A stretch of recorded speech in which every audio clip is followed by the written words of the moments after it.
Минатава недела во Мало Турчане е основано здружение под името Азбука, кое се заколна дека нема да воведе двојазичност и тоа им е единствена точка на делување. Како што велат и тие се уплашени од двојазичноста која сака да ја спроведе Зоран Заев заедно со албанските партии. На линк треба да го имаме председателот на ова здружение Ветон Халими. Господине Ветон, зошто не двојазичност? Види студио, ние не сакаме двојазичност од практични причини.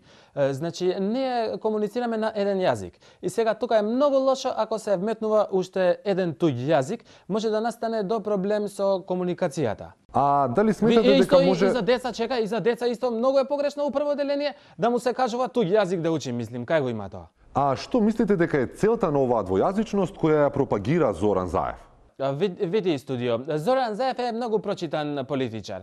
Ние сме не за двојазичност и тоа е тоа. Ние не можам сега јас на син ми да му кажувам од прво деление, ајде сега ти иди учи македонски јазик.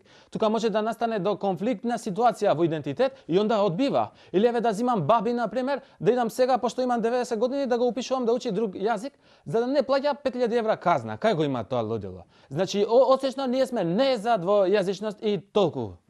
Ви благодариме многу, господине Ветон, а ние одиме чекор за ците.